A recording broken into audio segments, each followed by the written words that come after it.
Bapak Ibu, bila kita posisi di pendidikan, silakan kita gunakan yang nomor 2 dari ini. Ini gunakan. Bila ada industri yang ingin gabung, kita kerjasama, minta SOP-nya. Judul SOP sama dengan materi pembelajaran, ruang lingkup SOP sama dengan deskripsi. Kalau di SKKN di studi unit, Bapak Ibu menjadi ruang lingkup materi pembelajaran. Langkah utama kalau di SKKN ini adalah elemen, di Bapak Ibu menjadi learning objektif, kemudian instruksi kerja menjadi KUK, di SKKN ini jadi KUK, di penerapan Bapak Ibu menjadi indikator kompetensi atau kompetensi dasar. Nah, kalau misalnya di SOP ada spesifikasi sesuai konteks, Bapak Ibu lihat di SKKN ini di batasan variabel dan di pembelajaran Bapak Ibu menjadi kontekstual pembelajaran. Yang terakhir adalah quality assurance, di SKKN ini panduan penilaian, di Bapak Ibu menjadi evaluasi. Jadi satu judul unit bisa menjadi satu materi pembelajaran.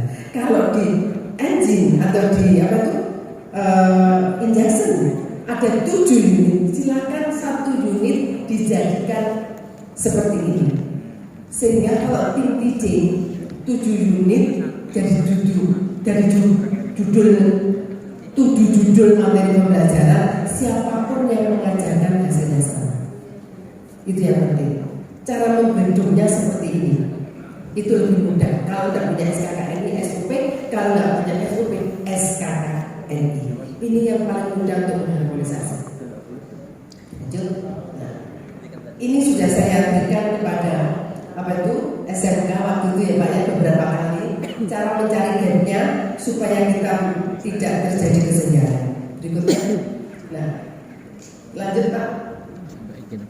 Ini penyelarasan bagaimana memetakan nanti materi yang saya berikan sehingga Bapak Ibu bisa meniru dari hasil ini.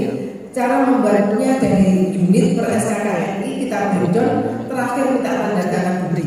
Tetapi tidak hanya minta tanda tangan saja, diskusikan supaya Bapak Ibu bisa masuk ke dalamnya. Lanjut.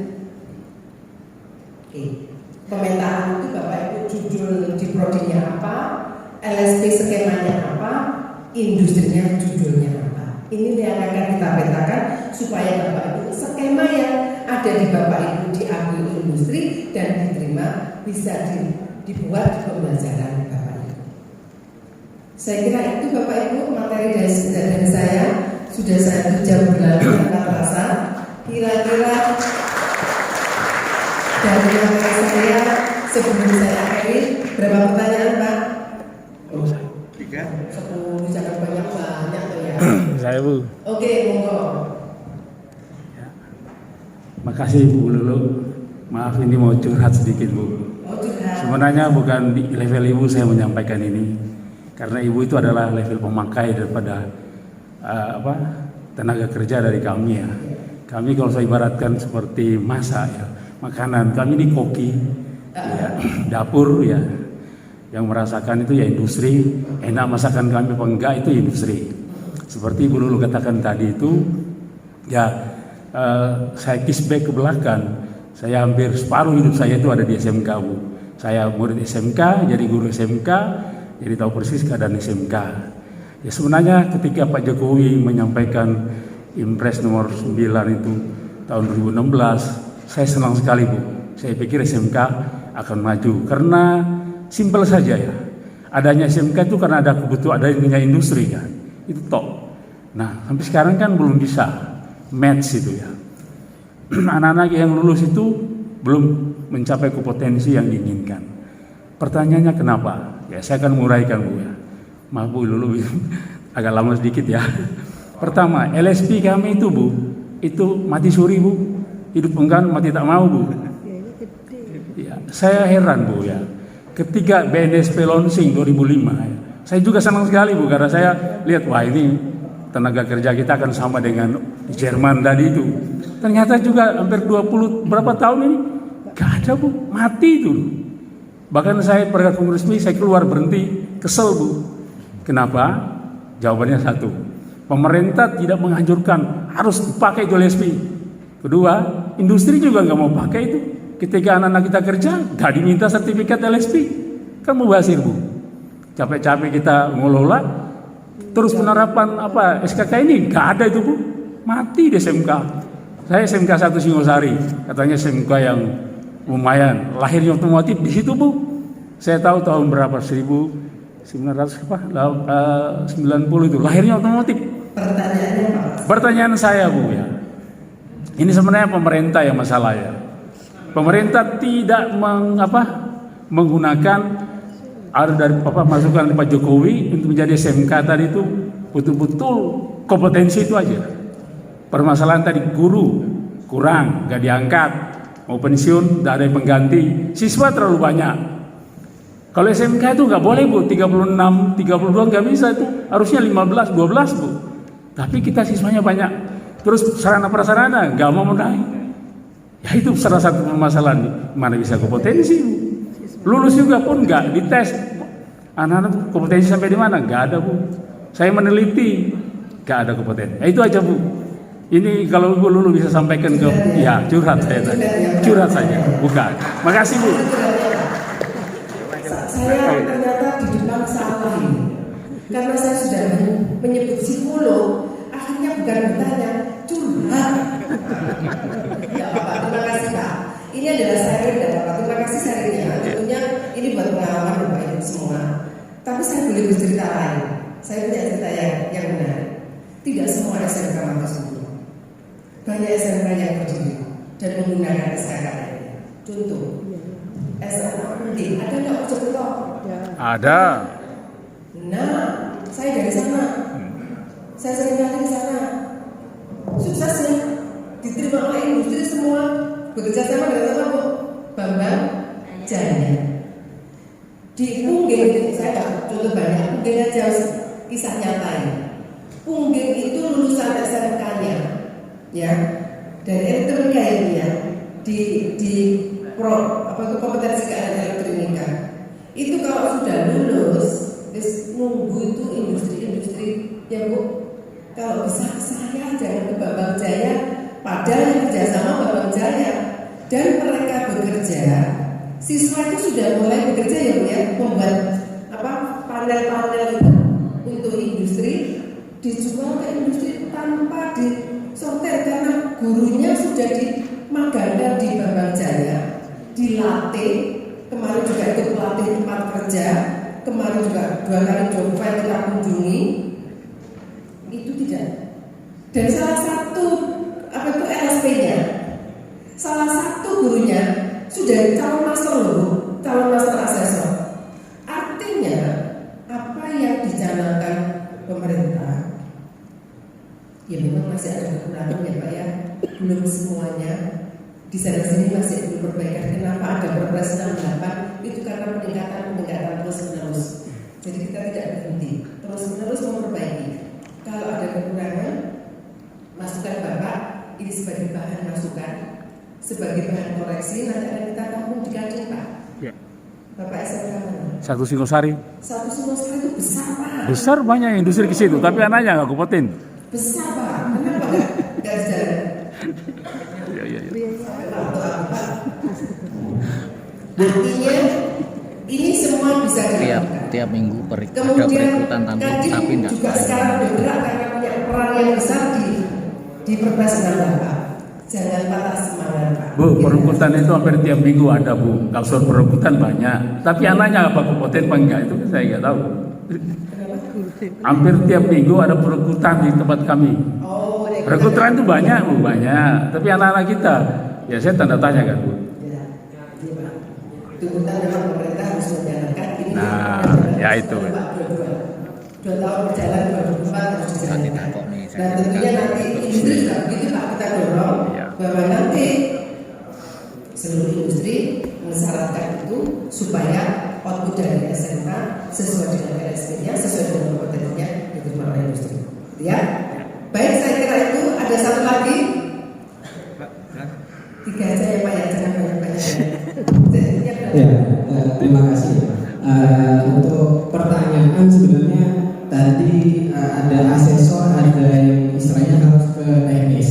Nah, untuk asesor biasanya di situ kita uji, tapi di situ kita belum punya tenaga teknis. Apakah itu diakui atau tidak? Makanya tadi dibilang sama bapaknya di situ anaknya tidak kompeten. Karena mungkin ya saya sadari sendiri, karena saya masih di situ levelnya S1 ataupun S2. Di situ kita kan belum punya untuk yang teknis ya. Makanya itu kita asesor, tapi kita bukan teknis, tapi kita bisa nguji. Nah, kita kan untuk yang asesor itu kan cuma hanya administrasinya, kita belum diuji istilahnya untuk teknisnya. Tapi di BNSP itu diakui. Nah, kalau menurut Ibu itu gimana? Apa kita harus punya teknis dulu semuanya, baru kita jadi asesor? Harusnya gitu. Terima kasih Pak. Siapa? Pak Lukman dari Santa, Sentrasi Satu Mobil. Terakhir Bu, sekali itu jawabnya double. Terima kasih. Yang mau sampaikan ada jenis skema sertifikasi. Jadi oleh kakak ini skema okupasi namanya cluster. Ini kan kemarin saya baru mengurus LSP lagi. Jadi tiba-tiba di bulan November bahwa di TKL itu harus berubah ke okupasi. Nah, mungkin itu yang dari satu sekolah dengan kebijakan berbeda, mungkin ada jurusan tertentu masih klaster yang berikutnya menggunakan okupasi. Mungkin kami sedikit agak berat karena harus menunggu kita waktu nanti ada jadwal lulusan 5 Mei gitu. Dan sedangkan sekolah kami harus mengajukan lagi untuk okupasi. Nah itu mungkin sampai sekarang saya juga belum dapat kepastian dari tim LSP apakah sudah selesai apakah belum. Ini kan juga kenapa ada perubahan yang mendadak gitu. Mungkin atau kami yang baru tahu itu Tidak mendadak. Sekolahnya baru tahu. Ibunya yang baru tahu.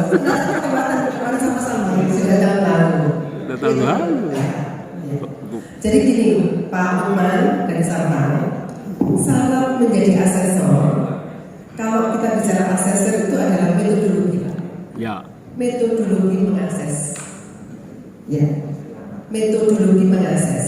Seorang asesor harus punya kompetensi teknis dulu ya itu. Sementara waktu sebelum punya kompetensi teknis harus memiliki pengalaman kerja di bidang tersebut. Nah, atau mengajar di bidang tersebut minimal 3 tahun. Artinya seorang asesor tidak administratif saja. Syarat asesor itu harus memiliki teknis. Kalau mengakses bukan teknisnya kira-kira iso orang iso. Tidak bisa ya. Asesor itu metodologi saja. Jadi syaratnya asesor harus memiliki metodologi sebagai asesor dan teknis. Teknis itu harus diuji dari LSP P3 bidang otomotif katakanlah atau di LSP BOE bidang otomotif. Karena belum punya itu masih direlaksasi oleh BNSP selama tahun terakhir ini. Boleh asal punya ijazah otomotif S1 otomotif apa itu? Fakultas apa ini? Atau pengalaman kerja, pengalaman mengajar di bidang otomotif minimal 3 tahun. Jadi syarat tidak boleh tidak, ya. Jadi asesor bukan administrasi saja. Iya, makanya dari industri itu biasanya sertifikat LSP-nya siswa itu kadang tidak diakui. Iya betul. Nah itu ini ya. paham saya. Kenapa tidak diakui? Karena LSP dulu yang ngajar tidak punya pengalaman di industri. Nah itu dia Bu. Ya kan? Mati suri Bu. Sehingga industri iki lah boleh Iya, pusing. Ngajar gurune, sing nguji yo gurune, Lah. gurune ora punya pengalaman, itu piye? Iya. Makanya saya sarankan LSP, asesornya harus magang dulu di industri, kerjasama taker dengan industri, ben tahu bahwa saya ada pengalaman magang bekerjasama di perusahaan apa, sehingga pada saat uji asesinya siswa ini gurunya masuk pengalaman, nek orang ono yang mau, lah gurunya yang ngajar yang uji yo. Akhirnya apa? Kenapa tadi tidak diakui ya? Baik, itu ya Pak ya. Nanti pulang jadi harus uji kompetensi magang di industri, MOU di industri, dan diakui, itu ya. Nah, yang terakhir Bu Yanti, itu sudah lama Bu, tahun lalu. Kemudian dikasih relaksasi juga sampai awal tahun kemarin, per Februari 2024, tanggal 26 Februari mestinya harus clear. Tetapi masih diperpanjang karena ada aturan lagi bahwa yang akan mengembangkan skema tersebut yang okupasi itu kan harus di PRL ke BNSB. Setelah itu pengembangan MUK-nya harus yang sudah versi 2023, bukan 2024, nggak ada 2023. Saya salah satu penyusunnya sehingga tahu betul kapan harus dilakukan. Nah, kalau belum segera Bu, supaya nggak terlambat. Remedi gitu, informasi dari itu. Remedi? Iya, diperbaiki lagi. Bukan remedi, upgrading. Sudah pengajuan, kemudian Belum. ada kesalahan sehingga dibetulkan kembali. Oh, perbaikan bukan remedi, ya. Karena Kalau sudah, kalau sekolah remedi. Tahu seperti kita itu. Kasus sama gitu. Gak apa-apa. Kalau belum, silakan tulis nomor saya.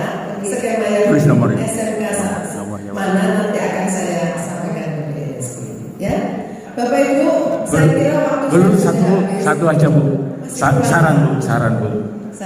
LSP 1 itu mending di likuidasi saja Bu, dihilangkan aja dari SMK. biayanya besar. Ya, tapi tidak berguna Bu, tidak maksimum. Iya. Mending SP 3 aja. Iya. Terima kasih Bu, itu aja Bu. Terima kasih banyak Ya. Pak. Nanti akan saya sampaikan ke BNSB. LSP 1 Buyarkan aja Bu.